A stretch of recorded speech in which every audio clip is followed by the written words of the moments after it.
ഇന്ത്യയിലെ തന്നെ അതിപ്രശസ്തനായ ഒരു ഐ ടി വിദഗ്ധനാണ് സുരേഷ് കുമാർ. കഴിഞ്ഞ 30 വർഷമായി ഐ ടി മേഖലയിലെ അനുഭവ സമ്പത്തുണ്ട് അദ്ദേഹത്തിന്. 30 വർഷം എന്ന് പറയുന്നത് വളരെ ഒരു വലിയ കാലയളവാണ്. ഇന്ന് സൈബർ ടെക് എന്ന് പറയുന്ന ഐ ടി സൊല്യൂഷൻ്റെ ഫൗണ്ടറും സിഎയും കൂടിയാണ് അദ്ദേഹം. ഹൃദയപൂർവ്വം സാറിനെ സ്വാഗതം ചെയ്യുന്നു. നമസ്തേ. നമസ്കാരം. 30 വർഷം എന്ന് പറയുന്നത് ഞാൻ നേരത്തെ പറഞ്ഞ പോലെ ഒരു ഐ ടി പ്രൊഫഷനെ സംബന്ധിച്ചിടത്തോളം വലിയ സുദീർഘമായ ഒരു കാലയളവാണ് അല്ലേ? അതെ. അത്രയും കാലം നിൽക്കാൻ കഴിയുന്നത് തന്നെ ഒരുപക്ഷെ ഈ ടെക്നോളജിയൊക്കെ വെല്ലുവിളിച്ചുകൊണ്ട് മുന്നോട്ട് പോകുന്നതുകൊണ്ടാണ്.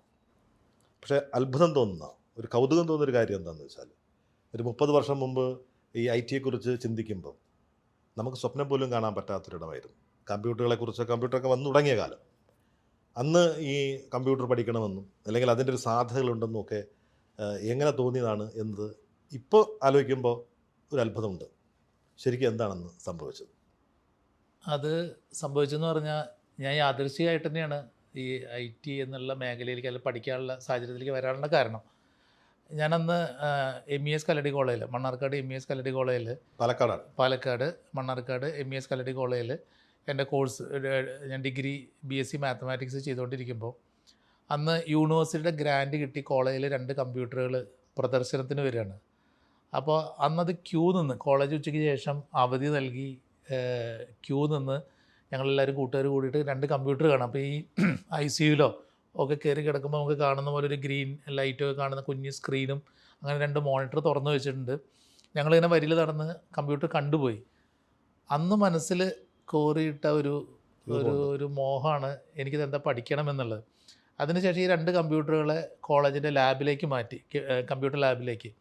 അപ്പോൾ ഞങ്ങൾ നടന്നു പോകുമ്പോൾ ഈ ജനലിൻ്റെ സൈഡിൽ കൂടെ കർട്ടനിൽ മുഴുവൻ കാണില്ല. അപ്പോൾ എന്തോ അതിൻ്റെ ഉള്ളിൽ ഇരിക്കുന്നുണ്ട്, ഇത് എന്തോ ഒരു കാര്യം, ഇത് എനിക്കുള്ളതാണല്ലേ, ഇത് എനിക്ക് താല്പര്യമുള്ളൊരു സബ്ജക്റ്റ് ആണെന്നുള്ളത് അന്ന് ഉപദേശിച്ച് തരാനോ അല്ലെങ്കിൽ അതിൻ്റെ മുൻ എക്സ്പീരിയൻസ് ഉള്ള ആൾക്കാർ ആരുമില്ല. ആ ഒരു തോട്ടാണ് പിന്നെ ഗ്രാജുവേഷൻ കഴിഞ്ഞതിന് ശേഷം ഞാൻ ഭാരതീയ യൂണിവേഴ്സിറ്റിയിൽ നിന്ന് പോസ്റ്റ് ഗ്രാജുവേഷൻ ചെയ്തു കമ്പ്യൂട്ടർ ആപ്ലിക്കേഷനിൽ. അങ്ങനെയാണ് ഞാൻ ഈ മേഖലയിലേക്ക് എത്തിപ്പെട്ടത്. PG ചെയ്തത് എവിടെയായിരുന്നത്? ഭാരതീയ യൂണിവേഴ്സിറ്റിയിൽ നിന്ന് അന്ന് പോസ്റ്റ് ഗ്രാജുവേഷൻ കമ്പ്യൂട്ടർ ആപ്ലിക്കേഷൻ, അത് ഈക്വലൻ ടു BTech ആണ്. ഇറ്റ്സ് B ലെവൽ എന്ന് പറയും. അന്നിപ്പോൾ ഇതുപോലെ BC അല്ല അങ്ങനത്തെ കോഴ്സുകളൊന്നും അത്ര ആയിട്ടില്ല. 32 പേപ്പർ ഉണ്ടായിരുന്നു അല്ലേ? 36 പേപ്പറുണ്ട്. അത് നമ്മൾ യൂണിവേഴ്സിറ്റിയിൽ നിന്ന് പഠിച്ച് അങ്ങനെയാണ് ഞാൻ പഠിച്ച കോളേജിൽ, ഞാൻ എൻ്റെ ഗ്രാജുവേഷൻ ചെയ്ത അതേ കോളേജിൽ കമ്പ്യൂട്ടറിൻ്റെ ഗസ്റ്റ് ലെക്ചർ അല്ലെങ്കിൽ കമ്പ്യൂട്ടർ ഇൻസ്ട്രക്ടറായിട്ട് എനിക്ക് ജോലി കിട്ടുകയാണ് ഈ കോഴ്സ് കഴിഞ്ഞതിന് ശേഷം, പഠിച്ച അതേ കോളേജിൽ. അപ്പോൾ അവിടെ വന്നു കഴിഞ്ഞപ്പോൾ എൻ്റെ കൂടെ BSc മാത്സ് പഠിച്ച ആൾക്കാർ പോയി B.Ed ഒക്കെ കഴിഞ്ഞ് ഈ കോളേജിൽ MSc മാത്സിന് വരുന്നു. ഞാനവിടെ കമ്പ്യൂട്ടർ അധ്യാപകനായിട്ട് പോകണു. അങ്ങനെ വലിയൊരു എക്സ്പീരിയൻസ് ഉണ്ടായി അവിടെ. തൊഴിൽ സാധ്യത തന്നെ അന്നേ ഉണ്ടായിരുന്നു. നമ്മൾ പഠിക്കുന്നത് തൊഴിലിന് വേണ്ടിയിട്ടാണ് മിക്കവാറും. ഇന്നത്തെ ഒരു കൺസെപ്റ്റുകളെല്ലാം തന്നെ അങ്ങനെ തന്നെ. അതെ. അപ്പോൾ ഈ അന്ന് ഇത് പഠിച്ചിറങ്ങുമ്പോൾ, ഈ കമ്പ്യൂട്ടർ പഠിച്ചിറങ്ങുമ്പോൾ തൊഴിൽ കിട്ടുമെന്നുള്ള അങ്ങനെ പ്രശ്നങ്ങളോ പേടിയൊന്നും ഉണ്ടായിരുന്നു? അതായത് എനിക്ക് ഇതായിരിക്കും ഭാവി എന്നുള്ളതും, കമ്പ്യൂട്ടർ എന്ന് പറഞ്ഞതിനെ പറ്റി അന്ന് കുറച്ച് എവിടെയൊക്കെ വായിക്കാനും പഠിക്കാനൊക്കെ ശ്രമിച്ചപ്പോൾ മനുഷ്യൻ ചെയ്യുന്ന പണികൾ എളുപ്പമാക്കാൻ വേണ്ടി കമ്പ്യൂട്ടർ വരുന്നു, ഇത്രയാണ്. അപ്പോൾ അന്ന് നമ്മൾ കാണുന്നതല്ല ഇതിനെതിരെയുള്ള കാര്യങ്ങൾ, സമരങ്ങളും അല്ലെങ്കിൽ കമ്പ്യൂട്ടർ വന്നു കഴിഞ്ഞാൽ പല ജോലികളില്ലാതെ ഒന്നും, അതാണ് കേൾക്കുന്നത്. പക്ഷേ അവിടെ നമ്മളെപ്പോഴും ഒരു ഔട്ട് ഓഫ് ബോക്സ് ചിന്തിക്കാൻ ശ്രമിക്കാറുണ്ട്, അല്ലെങ്കിൽ പറ്റാറുണ്ട് ചിലപ്പോഴൊക്കെ. അതിൽ കിട്ടിയൊരു തോട്ടാണ് ഇത് ഒരു ഭാവി ആയിരിക്കും, കമ്പ്യൂട്ടർ എന്നുള്ളത് ഭാവിയിൽ വരും എന്നുള്ള ചില, നമ്മൾ പറയില്ല, ഒരു ഉൾപ്രേരണ അല്ലെങ്കിൽ നമുക്ക് ഉള്ളിൽ തോന്നൽ.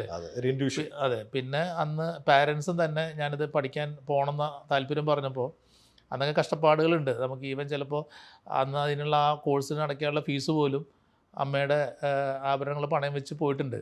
അതായത് അങ്ങനെയാണ് ഞാൻ ഫസ്റ്റ് കോഴ്സിന് ചെല്ലാൻ വേണ്ടിയിട്ട്, അങ്ങനെയാണ് ഞാൻ ആ പൈസ ഉണ്ടാക്കുന്നത്. കാരണം അച്ഛൻ അന്ന് വേറൊരു സ്ഥലത്ത് ജോലി ചെയ്യണു. അപ്പം അന്ന് വലിയ ഫീസ് അടയ്ക്കണം. എത്ര രൂപയായിരുന്നു അന്ന് ഫീസ് അടയ്ക്കാൻ? അല്ല, അന്ന് ഞാൻ 15,000 രൂപ അടയ്ക്കാൻ വേണ്ടിയിട്ടുള്ള ബുദ്ധിമുട്ടാണ് പറഞ്ഞത്. അല്ല, അന്ന് 30 വർഷം മുമ്പ് ആ 10,000 രൂപയ്ക്ക് വില ഉണ്ടായിരുന്നു. ആ ഇനീഷ്യൽ ഫീസ് അങ്ങനെ അടയ്ക്കാനും ബാക്കിയുള്ള ഫീസ് കണ്ടെത്താൻ വേണ്ടിയിട്ട് ഞാൻ കമ്പ്യൂട്ടർ കോഴ്സിന് പോകുന്നതിന് കൂട്ടത്തിൽ ട്യൂഷൻ എടുക്കുന്ന കാര്യം ഉണ്ടായിരുന്നു. അപ്പോൾ എല്ലാ ശനിയും ഞായറും പോയിട്ട് കുട്ടികളെ പഠിപ്പിക്കും. അതിൽ നിന്ന് കിട്ടുന്ന 1000 രൂപ ഉണ്ടായിരുന്നു. അങ്ങനെയുള്ള എല്ലാം സ്വരൂപിച്ചിട്ടാണ് ഞാനത് ആ കമ്പ്യൂട്ടർ ക്ലാസ് കംപ്ലീറ്റ് ചെയ്തത്. പഠിച്ച സ്കൂളിൽ തന്നെ അധ്യാപകനായിട്ട്, ഇൻസ്ട്രക്ടറായിട്ട് ജോലി ചെയ്യുക. യെസ്, കോളേജിൽ. സ്വാഭാവികമായിട്ടും ഒരാളുടെ സ്വപ്നങ്ങൾ അവിടെ അവസാനിക്കണം. ചിലപ്പോൾ അധ്യാപകനായി അവിടെ നിന്ന് ഒരു റിട്ടയർമെൻ്റ് ഒക്കെ വരാം.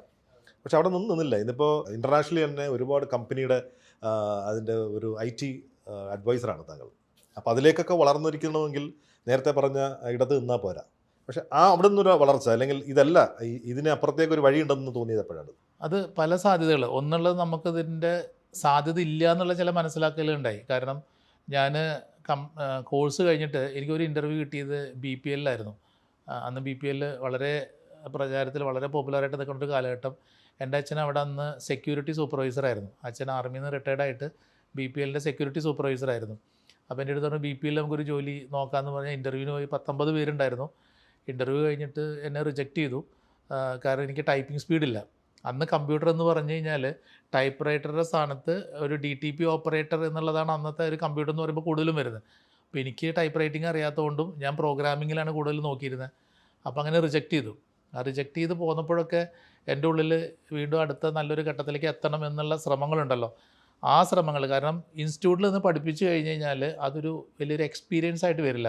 കാരണം നമ്മൾ കഴിഞ്ഞ പ്രാവശ്യം ചെയ്ത് തന്നെ പ്രാവശ്യം റിപ്പീറ്റ് ചെയ്യണം. അതാണ് ആ ഒരു തോട്ടം നിന്ന് കുറച്ചുകൂടി അഡ്വാൻസ്ഡ് ആയിട്ട് കാര്യങ്ങൾ പഠിക്കണം എന്നുള്ള ചിന്തയായിട്ടാണ് ഞാൻ കൊച്ചിയിലേക്ക് വന്നത്.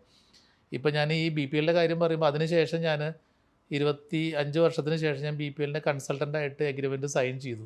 ഇപ്പോഴാണോ? ഒരു 4 കൊല്ലം മുന്നേ. ദാസേൻ്റെ കഥ പറഞ്ഞ പോലെയാണ്.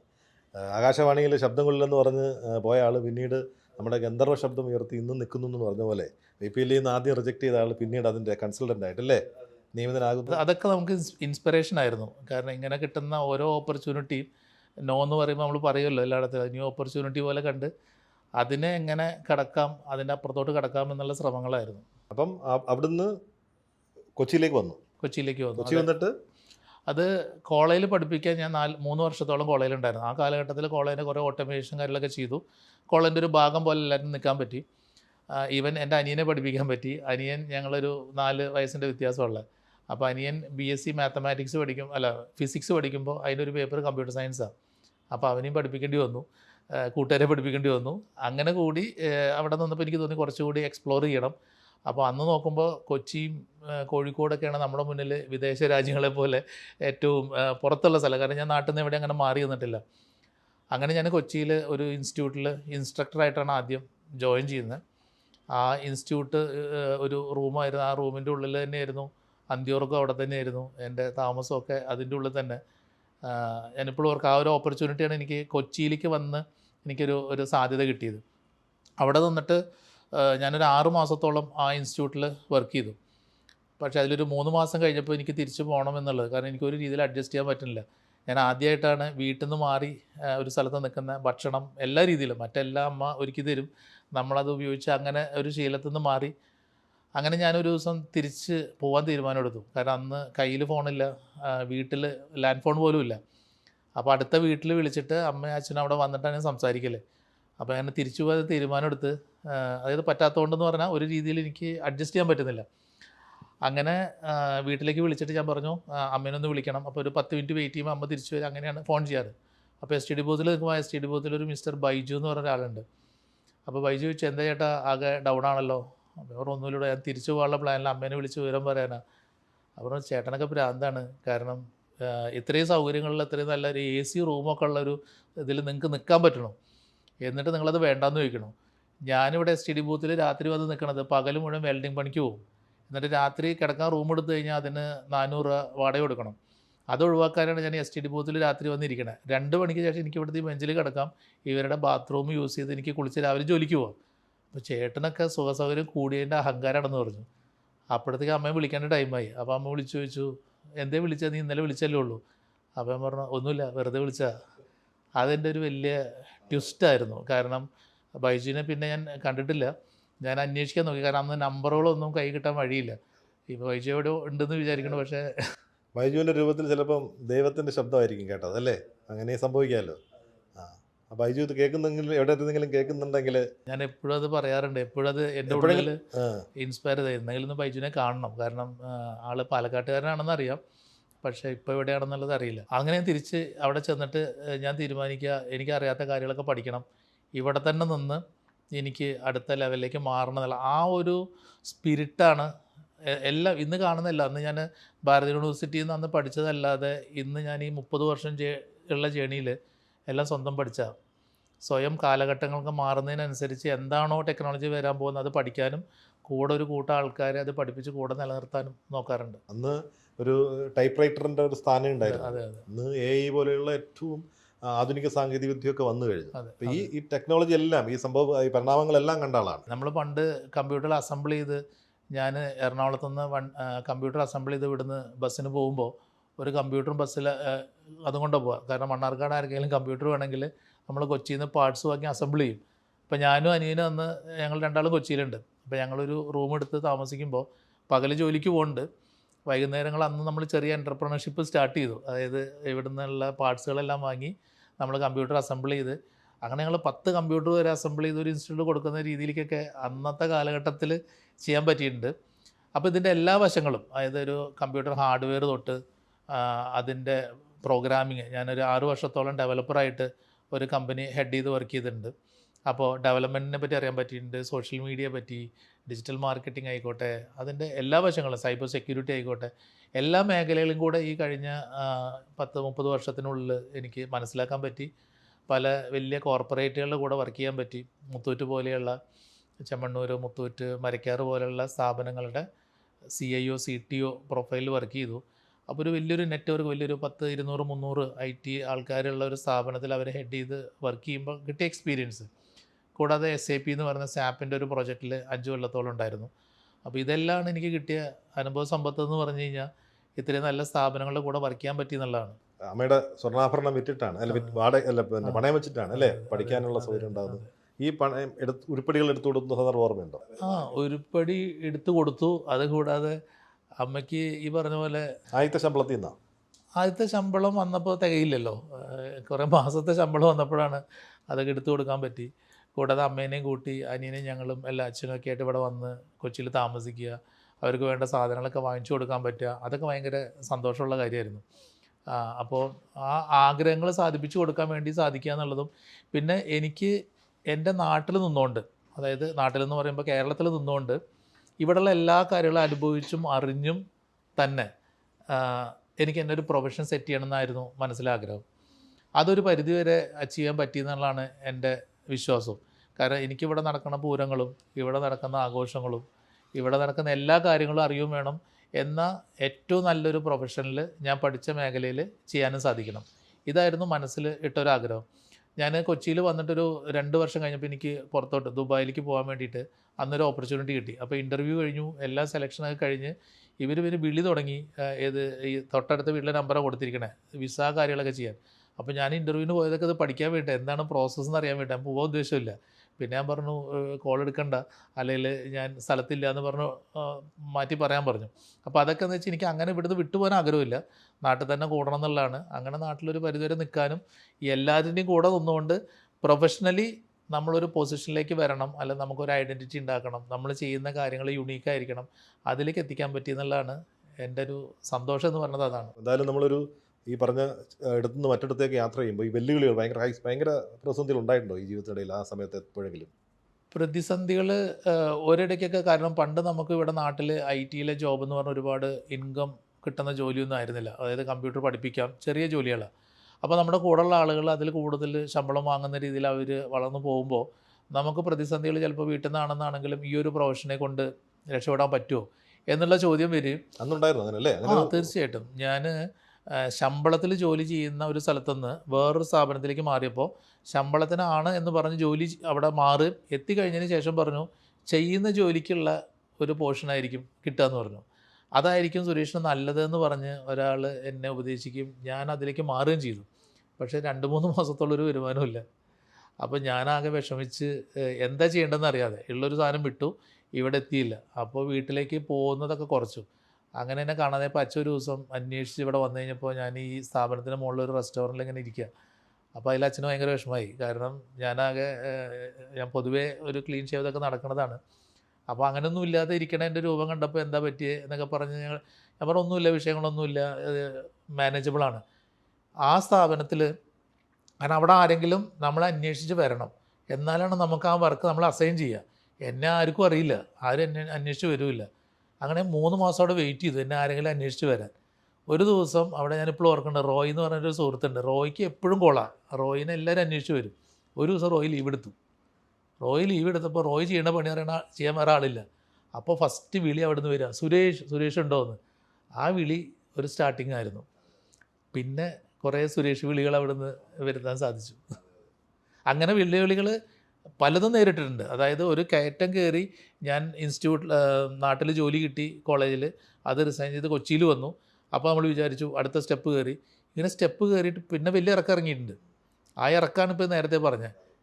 പിന്നെ ഞാൻ അധികം ഇറങ്ങിയിട്ടില്ല. സാറിൻ്റെ പിന്നെ വിജയങ്ങളുമായി ബന്ധപ്പെട്ട ഒരു ഫോണിന് ബന്ധമുണ്ട്, ഒരു അദൃശ്യ ബന്ധം. ബൈജുവിനെ വിളിച്ച് ബൈജു പറഞ്ഞ പോലെ രണ്ടാമത് പീറ്റർ ഇല്ലാതൊരു സമയത്ത് പീറ്ററിന് പകരക്കാരനായിട്ട് ഒരു വീണ്ടും വിളി സുരേഷിനെ കുറിച്ച് അല്ലേ? അപ്പം അങ്ങനെ ഒരു അദൃശ്യ ബന്ധമുണ്ട് ഫോണുമായി. തീർച്ചയായിട്ടും ഫോണിനുണ്ട്. അതുകൊണ്ട് ഇപ്പോൾ ഫോണിപ്പോൾ ഒരു അവയവം പോലെ കൂടെ ഉണ്ട്. ആ ഉയർച്ചയിൽ നിന്നുള്ള എങ്ങനെയൊക്കെ ആയിരുന്നു ആ പടി കയറി അങ്ങോട്ട് മുന്നോട്ട് പോയത്? പിന്നെ ഞാൻ ഹൈക്കോൺ എന്ന് പറയുന്ന കമ്പനിയുടെ IT മാനേജറായിട്ട് ജോയിൻ ചെയ്തു. പവർ ഇലക്ട്രോണിക്സ് ഇൻഡസ്ട്രിയിലുള്ള വലിയൊരു കമ്പനിയാണ്. അവരുടെ IT മാനേജറായിട്ട് വന്നു. അവിടെ ഞാൻ ഒരു IT ഡിപ്പാർട്ട്മെൻറ്റ് സ്റ്റാർട്ട് ചെയ്തു. അതിൽ 40-50 സ്റ്റാഫുകളൊക്കെ ആയി. Then I got A chance in Muthoot as A group IT head. അങ്ങനെ മുത്തൂറ്റിന് ഗ്രൂപ്പ് IT ഹെഡായി പോയി. പിന്നെ എനിക്കാണ് അതിനുശേഷമാണ് SAPയുടെ ഒരു പ്രോജക്റ്റ് ചെയ്യാൻ വേണ്ടി ഒരു റീറ്റെയിൽ ചെയിനിലേക്ക് ഒരു ഓപ്പർച്യൂണിറ്റി കിട്ടി. Then I move to Marakkar group as a CTO, chief technical officer. Then I move to Chemmanur group as a global CIO. അങ്ങനെ ഒരു 4-5 കമ്പനികളിൽ നമ്മളിങ്ങനെ ഒരു പൊസിഷൻ മെയിൻറ്റെയിൻ ചെയ്തു പോയി. അപ്പോൾ നമുക്ക് ലൈഫിൽ വേണ്ട കാര്യങ്ങളൊക്കെ എന്ന് പറഞ്ഞാൽ അതിൻ്റെ ഇടയിൽ കല്യാണം കഴിഞ്ഞു. ഭാര്യ രശ്മി എന്നാണ് പേര്. 2 മക്കളുണ്ട്, ദേവിക, മലൈക. ദേവിക ഇപ്പോൾ ഡിഗ്രി ഫൈനൽ ഇയറാണ്. മലൈക 8ാം ക്ലാസ് പഠിക്കുന്നു. അപ്പോൾ ഈ കാര്യങ്ങളൊക്കെ നടന്നു. ദെൻ അപ്പോഴാണ് എനിക്ക് തോന്നിയത് ഒരു എൻ്റർപ്രണർഷിപ്പിലേക്ക് മാറണം. അപ്പോൾ പല വലയങ്ങളിലെ പല ആൾക്കാരും പറയും നിങ്ങളിങ്ങനെ ഒരു സ്ഥാപനത്തിൽ നിൽക്കുന്നതിന് പകരം സ്വന്തമായിട്ട് എന്തെങ്കിലും ചെയ്യണം. അപ്പോഴത്തേക്ക് ഒരു നല്ല വരുമാനത്തിനുടമയായി. തീർച്ചയായിട്ടും. എനിക്ക് വേണമെങ്കിൽ പറയാം, കേരളത്തിലെ ഏറ്റവും ഹയസ്റ്റ് IT ഹെഡിൻ്റെ സാലറി ഞാൻ വാങ്ങിച്ചിരിക്കുന്ന സമയമായിരുന്നു 10 കൊല്ലം മുന്നേ. ഇത്രയും ഒരുപാട് സ്ഥാപനങ്ങൾ ഒക്കെ വരുമ്പോൾ ഏതെങ്കിലും വെല്ലുവിളി നേരിട്ടിട്ടുണ്ടോ? എന്തെങ്കിലും പ്രയാസങ്ങളോ? ചില പ്രശ്നങ്ങളായിട്ട് പറയുകയാണെങ്കിൽ, ഇപ്പോൾ ഞാനൊരു ജ്വല്ലറി വെർട്ടിക്കലിൽ ഒരു ജ്വല്ലറി ഇൻഡസ്ട്രിയിൽ വർക്ക് ചെയ്യുമ്പോൾ 19 ബ്രാഞ്ചുകളൊരു ജ്വല്ലറി ഗ്രൂപ്പാണ്. അവിടെ നൈറ്റിൽ സെക്യൂരിറ്റി നിൽക്കണം. സെക്യൂരിറ്റി ഉണ്ടായിട്ട് ചില മോഷണ ശ്രമങ്ങളും ഒക്കെ അറിയുമ്പോൾ ഇയാളുണ്ടായിട്ടും അതുകൊണ്ട് ഗുണമുണ്ടാവുന്നില്ല. അവിടെ ചില മോഷണ ശ്രമങ്ങൾ നടക്കുന്നു. അതിനൊരു പ്രിവെൻഷൻ വേണമെന്ന് പറയുമ്പോൾ ഈ സെക്യൂരിറ്റി അവിടെ അലേർട്ടായിട്ട് നിൽക്കാൻ വേണ്ടിയിട്ട് ഞാനൊരു 15 വർഷം മുന്നേ ഒരു ടെക്നോളജി സിസ്റ്റം, ഒരു ഐഡിയയാണ്, പക്ഷെ അത് ഇംപ്ലിമെൻറ്റ് ചെയ്യാൻ പറ്റിയിട്ടുണ്ടായിരുന്നു. അവിടെ ഡ്യൂട്ടിക്ക് നിൽക്കുന്ന ആൾക്കാർ എല്ലാ 1 hour കൂടുമ്പോൾ അവരവർ ID കാർഡ് ഒരു റീഡറിൽ കാണിക്കണം. അതിൽ കാണിച്ചില്ലെങ്കിൽ സിസ്റ്റം ഓട്ടോമാറ്റിക്കലി അവരുടെ ഫോണിലേക്ക് വിളിച്ച് നിങ്ങളുടെ കാർഡ് റീഡ് ചെയ്തിട്ടില്ല എന്ന് പറയുകയും, അതായത് ഇയാളെ ഉറക്കത്തിൻ്റെ അതിലേക്ക് പോവാതെ ഇയാളെ മെയിൻറ്റെയിൻ ചെയ്യുക എന്ന് പറയുന്ന ഒരു സിസ്റ്റം. ഇനി ഇൻ കേസ് ഇയാൾ ഇതെല്ലാം കഴിഞ്ഞ് 3 പ്രാവശ്യം ഇയാൾ വിളിച്ചിട്ട് ഇത് ചെയ്തില്ലെങ്കിൽ ആ സെക്യൂരിറ്റി ഏജൻസിക്ക് ഒരു ചെറിയ ഫൈൻ ഇമ്പോസ് ചെയ്യുക എന്നുള്ള ഒരു സിസ്റ്റം ഉണ്ടാക്കിയത്. അതിനെനിക്ക് ഓൾ ഇന്ത്യ ലെവലിൽ ഗ്ലോബൽ CIO ഇന്ത്യ അവാർഡ് കിട്ടി. പലരുടെ ഉറക്കം കെടുത്തി. പക്ഷെ അതിനോടൊപ്പം തന്നെ ഇയാൾ ഉറങ്ങാൻ കിടക്കുമ്പോൾ ആ ഉറക്കം ഇയാൾക്ക് എഴുന്നേക്കാൻ പറ്റാത്ത ഒരു ഉറക്കമായിരുന്നു എന്ന് വയ്ക്കുക. അതുകൂടി ഉണ്ട്. അവിടെ കിടക്കുന്ന ഈ സെക്യൂരിറ്റി എന്ന് പറയുന്ന ആളുകളെല്ലാം തന്നെ പല ജോലിയിൽ നിന്നും വിരമിച്ചു പോകുന്ന പിന്നീട് വയസ്സാം കാലത്ത് എടുക്കുന്നൊരു ജോലിയാണ്. അവർക്കൊരു എന്തെങ്കിലും ഒരു ക്ഷീണം ബാധിച്ച് അവർക്ക് എഴുന്നേക്കാൻ പറ്റാത്ത രീതിയിൽ കിടക്കുന്ന ഒരു സാഹചര്യമാണെങ്കിലും ഈ സൊല്യൂഷൻ അയാളെ ചിലപ്പോൾ ജീവൻ രക്ഷിക്കാനും സാധിക്കും.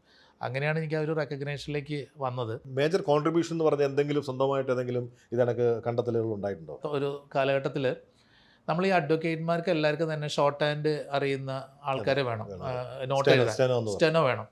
അപ്പോൾ ഞാൻ വളരെ ബഹുമാനിക്കുന്നതിൻ്റെ അടുത്തൊരു പരിചയമുള്ള അബ്ദുറഹീം എന്ന് പറഞ്ഞൊരു അഡ്വക്കേറ്റ്, ഇപ്പോൾ ആൾ ജഡ്ജിയാണ്. ആൾ പറഞ്ഞു, സുരേഷ് എനിക്ക് ഈ പണി ചെയ്യാൻ വേണ്ടി ഞാൻ രാവിലെ ഇരുന്ന് ഈ ഡിക്റ്റേഷൻ കൊടുക്കട്ടെ എന്ന് വെച്ചാൽ അപ്പോൾ സ്റ്റെനോ വന്നിട്ടുണ്ടാവില്ല. ആൾ 10 മണിക്ക് വരുള്ളൂ. ഞാൻ കോടതിയിൽ നിന്ന് വരുമ്പോഴേക്കും സ്റ്റെനോ പോകും. അപ്പോൾ എനിക്കിത് കൊടുക്കാനൊരു സംവിധാനം, ഇത് എൻ്റെ മാത്രം പ്രശ്നമല്ല, ഇത് ഒരുപാട് അഡ്വക്കേറ്റ്മാരുടെ പ്രശ്നമാണ് എന്ന് പറഞ്ഞ് ഞാൻ ഇതിനൊരു സൊല്യൂഷൻ ഒരു 17 കൊല്ലം മുന്നേ ഒരു സൊല്യൂഷൻ ഡിസൈൻ ചെയ്തിട്ടുണ്ടായിരുന്നു. അതായത് ഇവരുടെ സിസ്റ്റത്തിൽ ഒരു വോയിസ് റെക്കോർഡ് ചെയ്യാം. ആ വോയിസ് ജസ്റ്റ് നമ്മളൊരു പാട്ട് പാടുന്ന പോലെ റെക്കോർഡ് ചെയ്ത് വെച്ച് കഴിഞ്ഞാൽ അതിന് ഒരു പെഡൽസ്റ്റൽ ഉണ്ട്. നമ്മൾ ഈ മെഡിക്കൽ ട്രാൻസ്ക്രിപ്ഷനിലൊക്കെ ഉപയോഗിക്കുന്ന ഒരു പെഡൽസ്റ്റൽ ഉണ്ട്. അപ്പോൾ ഈ സ്റ്റെനോഗ്രാഫി എന്ന് അറിയാത്ത ഒരാൾക്ക് പിറ്റേ ദിവസം രാവിലെ, അതായത് രാവിലെ ഇയാൾ 8 മണിക്ക് ഡിക്റ്റേഷൻ എല്ലാം കമ്പ്യൂട്ടറിൽ വോയിസ് ആയിട്ട് റെക്കോർഡ് ചെയ്ത് പോയി. സ്റ്റെനോയ്ക്ക് വന്നു കഴിഞ്ഞാൽ കാലിൽ ഓപ്പറേറ്റ് ചെയ്യുന്ന ഒരു ഡിവൈസാണ്. അത് വെച്ചിട്ട് ഇയാൾക്ക് സൗണ്ട് പോസ് ചെയ്യാം, റിവൈൻഡ് ചെയ്യാം, പ്ലേ ചെയ്യാം. 3 ബട്ടൺസ് ഉണ്ടാവും. ഇത് ഇയാൾ കേട്ടുകൊണ്ട് ഇയാൾക്ക് ഇത് ഡോക്യുമെൻ്റ് മുഴുവൻ ടൈപ്പ് ചെയ്യാം. അപ്പോൾ സ്റ്റെനോഗ്രാഫി ആവശ്യമില്ല. സ്ലോയിൽ പ്ലേ ചെയ്യാം. അപ്പോൾ കാലുകൊണ്ട് ഓപ്പറേറ്റ് ചെയ്യണം, പോസും കാര്യങ്ങളൊക്കെ ചെവിയിലൂടെ കേൾക്കുന്നു, ടൈപ്പ് ചെയ്യുന്നു. ഇന്ന് അതിൻ്റെ അങ്ങേയറ്റത്തെ സാധനം വന്നു. ടോപ്പിക്ക് പറഞ്ഞു കഴിഞ്ഞാൽ നമുക്ക് സൊല്യൂഷൻ ഡോക്യുമെൻ്റായിട്ട് ടൈപ്പ് ചെയ്ത് കിട്ടുന്ന പല സാങ്കേതികവിദ്യ വന്നു. പക്ഷേ ആ കാലഘട്ടത്തിൽ എനിക്കത് വലിയൊരു അച്ചീവ്മെൻ്റ് ആയിരുന്നു. ഞാനത് ഹൈക്കോടതിയിൽ ഡെമോ ഒക്കെ വെച്ച് അന്നത്തെ കാലത്ത് 100-300 ഡിവൈസുകൾ അന്ന് സെയിൽ ചെയ്തിട്ടുണ്ട്. അത് ഒരു 8-10 വർഷം കഴിഞ്ഞിട്ട് പോലും എൻ്റെ അടുത്ത് അഡ്വക്കേറ്റ് പറഞ്ഞിട്ട് അത് ഞാൻ ഇപ്പോഴും യൂസ് ചെയ്യേണ്ടതുണ്ട്. ആദ്യത്തെ രൂപം എന്നൊക്കെ പറയാം അല്ലേ? നമ്മുടെ ഒരു ഇൻസ്പിറേഷൻ എവിടെയെന്ന് വെച്ചാൽ ഒരു കാര്യം എങ്ങനെ ഓട്ടോമേറ്റ് ചെയ്യണം എന്ന് ചോദിക്കുമ്പോൾ അതിന് പെട്ടെന്നൊരു സൊല്യൂഷൻ കിട്ടാറുണ്ട്. ഇത് ഈ രീതിയിൽ ഓട്ടോമേറ്റ് ചെയ്ത് കഴിഞ്ഞാൽ ഇത് സിംപ്ലിഫൈ ചെയ്യാൻ പറ്റുന്നത്. ഒരു CA കിട്ടാവുന്ന ഒരു അപ്പോസിലിൽ നിന്ന് കിട്ടാവുന്ന ഏറ്റവും ഉയർന്ന ശമ്പളം വാങ്ങിച്ചുകൊണ്ടിരിക്കുമ്പോഴാണ് ഒരു സൈബർ ടെക് എന്ന് പറയുന്ന ഒരു ഒരു IT കമ്പനി ഫോം ചെയ്യുന്നത്. ആ പിറവിക്ക് പിന്നിലുള്ള ഒരു കാരണം എന്തായിരുന്നു? ആ പിറവിക്ക് ഞാൻ നേരത്തെ പറഞ്ഞു, വലയങ്ങളിലുള്ള പല നല്ല സുഹൃത്തുക്കളുടെ പ്രചോദനം ഉണ്ടായിരുന്നു. പിന്നെ എനിക്ക് എൻ്റർപ്രണർഷിപ്പിലേക്ക് വീണ്ടും ഞാൻ എവിടെയെങ്കിലും ഒരു ജോലിക്ക് പോയി പിന്നെ തിരിച്ചു വന്നിട്ട് എനിക്ക് ഒരെണ്ണം തുടങ്ങാനുള്ള സമയമില്ല എന്നുള്ളത് മനസ്സിലായി. ആ ചിന്ത വന്നപ്പോഴാണ് നമുക്ക് ഇനി എന്തായാലും ഒരു പ്രസ്ഥാനം തുടങ്ങണം എന്നുള്ളത് വീട്ടുകാരോടൊക്കെ ആലോചിച്ചു. അപ്പോൾ അവരൊക്കെ ചോദിക്കേണ്ടത് എന്താ തുടങ്ങുന്നതെന്നുള്ളത്. അപ്പോൾ ഞാൻ പ്രൊഡക്റ്റ് ഒന്നും ഡെവലപ്പ് ചെയ്യണില്ല. ഞാൻ വേറെ എല്ലാ ആളുകളും കാണുന്ന ആപ്ലിക്കേഷൻ ഡെവലപ്മെൻറ്റോ വെബ്സൈറ്റ് ഡിസൈനിങ്ങോ സോഫ്റ്റ്വെയർ ഒന്നും ചെയ്യുന്നില്ല. ഞാൻ പറഞ്ഞു ഞാൻ എൻ്റെ അറിവാണ് സെല് ചെയ്യാൻ പോകുന്നത്. ഞാനൊരു കൺസൾട്ടിങ്, അതായത് ഒരു അഡ്വൈസറി സർവീസ് സ്റ്റാർട്ട് ചെയ്യുന്നത്. അങ്ങനെ പറഞ്ഞാണ് ഞാൻ ഫേം സ്റ്റാർട്ട് ചെയ്തത്. അത് തുടക്കമൊക്കെ ഭയങ്കര ബുദ്ധിമുട്ട് തന്നെയായിരുന്നു. കാരണം ഞാൻ ചെന്ന് സംസാരിക്കുമ്പോൾ ആൾക്കാർ ചോദിക്കും നിങ്ങളിവിടെ ഫുൾ ടൈം വന്നിരിക്കുമോ? അപ്പോൾ അതില്ല, ഞങ്ങളുടെ IT കാരുണ്ട്, സോഫ്റ്റ്വെയറിന് ആൾക്കാരുണ്ട്. Then why you? ഞാൻ പറയും I am giving technology advice, consulting. അതിൻ്റെ ആവശ്യമുണ്ട് തോന്നുന്നില്ല എന്ന് പറയുന്ന എത്രയോ ആളുകൾ. പക്ഷേ ഇത് നിങ്ങളുടെ പോലത്തെ സർവീസ് ആവശ്യമുണ്ട് എന്ന് പറഞ്ഞ് ഒരു കൂട്ടം ആൾക്കാർ നമ്മളെ അന്ന് കൈനീട്ടി സ്വീകരിച്ചു. അവരൊക്കെ ഇന്നും കൂടെ ഉണ്ട്. അവിടുന്ന് നമ്മളങ്ങനെ കൂടെ എനിക്ക് പരിചയമുള്ള കുറച്ച് ആൾക്കാരെയൊക്കെ എംപ്ലോയീസായിട്ട് കൂട്ടി അങ്ങനെയാണ് ആ ജേണി സ്റ്റാർട്ട് ചെയ്തത്. പിന്നെ ആ ജേണിയിൽ എൻ്റെ കൂടെ സപ്പോർട്ട് ചെയ്യാൻ വേണ്ടിയിട്ട് ഭാര്യ അന്ന് മുതൽ തന്നെ രശ്മി കൂടെ ഉണ്ട്. ആളതിൻ്റെ എല്ലാ മേഖലയിലും വരുമ്പോൾ സപ്പോർട്ട് ചെയ്യാനും അത് പ്രൊമോട്ട് ചെയ്യാനും ഹെൽപ്പ് ചെയ്യാനും നിന്നതും വലിയൊരു രീതിയിൽ ഈ ഒരു ജേണിയിൽ ഹെൽപ്ഫുള്ളായിട്ടുണ്ട്. ദുബായ്, തൃശ്ശൂർ, പാലക്കാട്, കൊച്ചി അല്ലേ, ഈ മേഖലയിൽ ഇത്രയും വ്യാപിച്ച് കിടക്കുന്ന ഒരു സ്ഥാപനമാണ്. 100ഓളം കമ്പനികൾ കേരളത്തിലും ഇന്ത്യയിലും ഇന്ത്യക്കകത്ത് പുറത്തുമുള്ള നിരവധി കമ്പനികൾക്ക് അതിൻ്റെ IT സേവനം കൊടുക്കുന്ന ഒരു സ്ഥാപനമായിട്ട് ഇന്ന് സൈബർ ടെക് വളർന്നു കഴിഞ്ഞു അല്ലേ. ആ വളർച്ചയ്ക്കെല്ലാം പിന്നിൽ ഈ കമ്പ്യൂട്ടർ എന്ന് പറയുന്ന ഒരു കുസൃതിക്കാരൻ്റെ ഇതുണ്ട്. ഇന്നും ആ കമ്പ്യൂട്ടറിനോടുള്ള അഭിനിവേശം വിട്ടിട്ടുണ്ടോ? തീർച്ചയായിട്ടും ഇല്ല. എവിടെ ചെല്ലുമ്പോഴും അത് കാണണം. കണ്ടല്ലേ ഉറക്കം വരാത്ത അവസ്ഥയാണ്. അതെ. കാരണം ഇപ്പം അതിൻ്റെ കൂടെ അധികം സമയം ഇപ്പം എന്ന് വെച്ചാൽ കൂടുതൽ നമുക്ക് കമ്മ്യൂണിക്കേഷൻ, അതായത് ആളുകളുടെ സംസാരിക്കേണ്ട കാര്യങ്ങളും മീറ്റിങ്ങുകളും വരുമ്പോൾ നമുക്ക് അതോടുള്ള ഉപയോഗം കുറഞ്ഞു വരുന്നു. എങ്കിൽ പോലും പുതിയൊരു സിസ്റ്റം വരുമ്പോൾ വെറുതെ കാണാൻ വേണ്ടിയിട്ടൊരു നല്ല ടെക്നോളജി, നല്ലൊരു സിസ്റ്റം വന്നു കഴിഞ്ഞാൽ അത് കാണാൻ വേണ്ടി ചിലപ്പോൾ സമയം സ്പെൻഡ് ചെയ്യും, ഉപയോഗിക്കാൻ നോക്കും. അതിനോടുള്ള ആഗ്രഹവും സ്നേഹം കൂടിക്കൊണ്ടിരിക്കുന്നുള്ളൂ. ഏത് വിഷയങ്ങളിലും സമഗ്രമായി അതിനെ പഠിക്കുകയും അതിനെ കൃത്യമായി അവതരിപ്പിക്കുകയും ചെയ്തിരുന്നു എന്നുള്ളതാണ്. അതിൻ്റെ പിന്നീട് അതിന് ഒരുപാട് അവാർഡിടങ്ങളിൽ കണ്ടിരുന്നു അല്ലേ. ദുബായ് വെച്ച് നടന്നൊരു ഫംഗ്ഷനിലും അതെന്തായിരുന്നു ആ ഫംഗ്ഷൻ? അത് എമർജിങ് CIO എന്ന് പറയുന്ന ഒരു കോമ്പറ്റീഷൻ ഉണ്ടായിരുന്നു. ഇതെല്ലാം ചെയ്യുമ്പോൾ അവർ ഈ ജൂറി കമ്മിറ്റി നമ്മളെ ഇൻ്റർവ്യൂ ചെയ്യും, നമ്മൾ ചെയ്ത സേവനങ്ങൾ നോക്കും എന്തൊക്കെയാണ്. അപ്പോൾ CIO ആസ് എ സർവീസ്, ഈ ചീഫ് ഇൻഫർമേഷൻ ഓഫീസർ എന്ന് പറയുന്ന ഒരു C ക്ലാസ് പൊസിഷനാണ്. പിന്നെ CFO എന്നോ CEO എന്ന് പറയുന്ന പോലെ. അപ്പോൾ ഞാനതിനൊരു സർവീസ് മോഡലാക്കി കഴിഞ്ഞ 10 വർഷത്തിനുള്ളിൽ നോക്കിയ 450ഓളം സ്ഥാപനങ്ങൾക്ക് CIO ആസ് എ സർവീസ് കൊടുത്തു.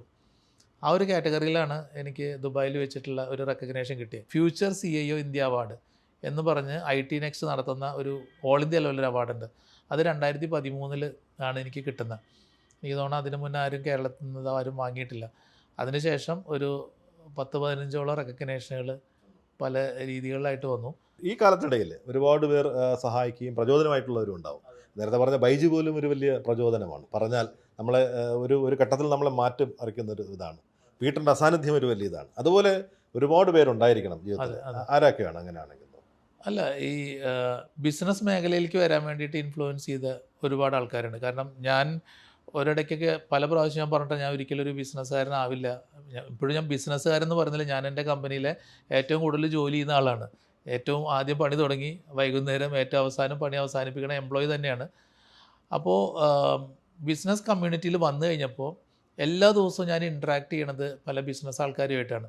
അങ്ങനെ വരുമ്പോൾ അവരുടെ എക്സ്പീരിയൻസുകളും അവരുടെ കൂടെ ഇരിക്കുമ്പോൾ കിട്ടുന്ന ഒരു എനർജി ഉണ്ടല്ലോ, അതാണ് ഇതിനെ വീണ്ടും മുന്നോട്ട് നയിക്കാനുള്ള കാരണങ്ങൾക്ക് കാരണം. ഇപ്പോൾ ഞാൻ ഗുരുവായൂർ ഒരു ഫിനാൻസ് കമ്പനിയായിട്ട് ഞാൻ വർക്ക് ചെയ്യുന്നുണ്ട്. അതിൻ്റെ ചെയർമാൻ എന്ന് പറയുന്ന ആൾ പ്രേമാനന്ദൻ സാർ, ഞാൻ അങ്ങനെ പറയാൻ എൻ്റെ തുടക്ക കമ്പനികളിലെ ഒരാളാണ്. അപ്പോൾ അദ്ദേഹത്തിൻ്റെയൊക്കെ എക്സ്പീരിയൻസ് 10, 30, 40 വർഷത്തോളം ആൾ എൻ്റർപ്രണർഷിപ്പിൽ നിൽക്കുകയും ആളുടെ പെയിൻ ഏരിയാസും എങ്ങനെ സക്സസ് ആവാം എന്നുള്ളതൊക്കെ പറഞ്ഞ് കേൾക്കുമ്പോൾ നമുക്ക് കിട്ടുന്ന ഒരു ഇൻസ്പിറേഷൻ ഉണ്ടല്ലോ. അങ്ങനെയുള്ള ഈ പല ആളുകളായിട്ടുള്ള ഇൻട്രാക്ഷനും ഇടപെടലും എൻ്റർപ്രണർഷിപ്പിനെ കൂടുതൽ സ്ട്രോങ് ആക്കണം എന്നുള്ള തോട്ട് മനസ്സിലേക്ക് കൊണ്ടുവന്നു. അങ്ങനെയാണ് ഞാൻ ദുബായിലേക്ക് ഉള്ളൊരു സ്റ്റെപ്പ് എടുത്ത് വെച്ചത് 2 വർഷം മുന്നേ. ഇപ്പോൾ നമ്മൾ ദുബായിൽ ഏതാണ്ട് 25ഓളം സ്ഥാപനങ്ങൾക്കുള്ള കൺസൾട്ടൻസി ചെയ്യുന്നുണ്ട്. ആ കമ്പനികൾക്ക് വേണ്ടിയിട്ടുള്ള ബാക്ക് ഓഫീസ് സർവീസ് ഇവിടെ നാട്ടിൽ ചെയ്യുന്നുണ്ട്. ഈ IT മേഖലയിലുള്ള പ്രശ്നങ്ങളെ സോൾവ് ചെയ്ത് കൊടുക്കുക എന്നുള്ളതാണ്, ആ സർവീസാണ് നമ്മൾ ചെയ്തുകൊണ്ടിരിക്കുന്നത്, ഇപ്പോഴും ചെയ്തുകൊണ്ടിരിക്കുന്നത് അല്ലേ. ഞാൻ നേരത്തെ പറഞ്ഞ ഈ അനുഭവ സമ്പത്ത് തന്നെയാണ് പ്രധാനമായിട്ട് വരുന്നത്. അപ്പോൾ തീർച്ചയായിട്ടും സുരേഷ് സാർ ഞങ്ങൾ തുടരും എന്നല്ലാതെ തുടരും, അതൊരു സിനിമ പേരല്ല, തുടരും. അപ്പോൾ നമുക്ക് തോന്നുന്നത് ഇന്നത്തെ ഏറ്റവും പ്രധാനപ്പെട്ട ഒരു ഇതിലെ നേരത്തെ നമ്മൾ തുടങ്ങുമ്പോൾ ഒരു സാധാരണ ഒരു ടൈപ്പ് റൈറ്റിംഗ് മെഷീനായിരുന്നൊരു സംഭവം ഇന്ന് ഞാൻ നേരത്തെ പറഞ്ഞ പോലെ AI ഒരു ലെവലിലേക്ക് വന്നു. ഈ AI ബന്ധപ്പെട്ട കുറേ സംശയങ്ങൾ ഇന്ന് സാധാരണപ്പെട്ട ആളുകൾക്കുണ്ട്. അപ്പോൾ അതിലേക്ക് പോകുന്ന ഒരു ചുവടുവെപ്പായിട്ട് അടുത്ത എപ്പിസോഡ് നമുക്ക് മാറ്റാം. അതുവരെ ഞങ്ങളോടൊപ്പം തുടരണമെന്ന് ഒരിക്കൽ കൂടി പ്രാർത്ഥിക്കുന്നു. Thank you.